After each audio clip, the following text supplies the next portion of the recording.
First up, though, tonight, speaking of a youth crime crisis right around Australia, why is no one talking about a modern-day version of compulsory military service to bolster our greatly diminished ADF?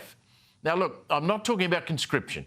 Often that's where this argument goes. That's not what I'm suggesting, because without a regional war threatening our sovereignty, I don't believe either side of politics would be game to try it. Australia hasn't forcefully conscripted their own citizens into uniform and sent them into war since the Vietnam War. Now, I was lucky enough to miss out by a couple of years of having my birthday date marble pulled out of a barrel. Yes, that's how they did it, as conscription ended when Gough Whitlam came to power in 1972. So I was too young. Today, though, we have a double problem. The Australian Defence Force, as we keep reading, is in a recruiting crisis.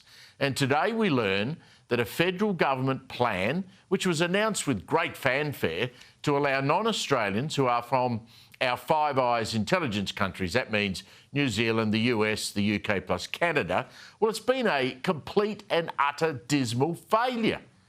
12 months in, a year in, how many people do you think have put their hands up from any of those 5 countries? Well, just 3. And those 3 were Kiwis. They're the only people to put their hands up to serve the ADF, and none of them from the other Five Eyes nations. Now, at the same time, we have the worst youth crime crisis in Australian history.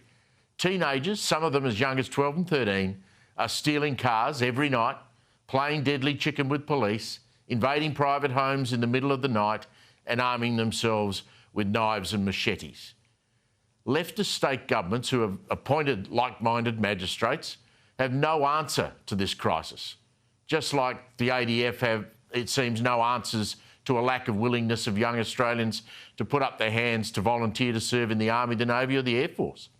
Would any political party, and this is a genuine inquiry from me, have the courage to go to an election with a policy of compulsory military service of 1-2 years for anyone 18 and over, or maybe even 17 and over?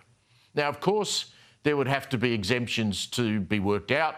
Those people studying, say, medicine or at university at an engineering degree, or perhaps working already in emergency services like being a police officer or a paramedic.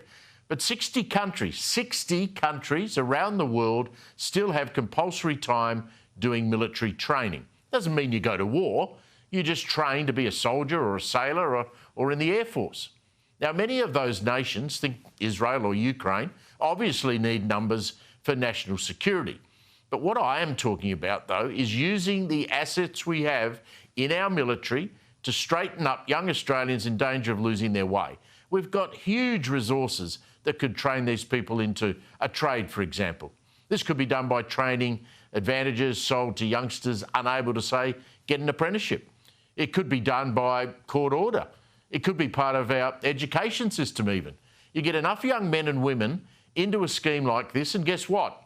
A percentage of them, maybe only a few, will stick with it, and that could solve some of our recruiting issues. It will also get some of the repeat offenders, those who get bailed dozens of times, and we've seen examples in Victoria of people bailed 40 or 50 times, only to go out again and repeat their offending on the streets.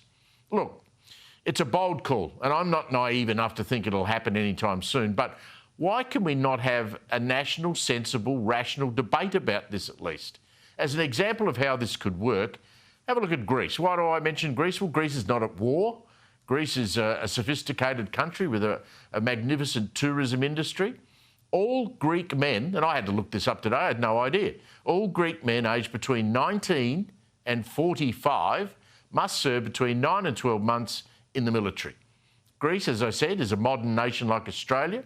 If it's good enough for them, why wouldn't it be good enough for us?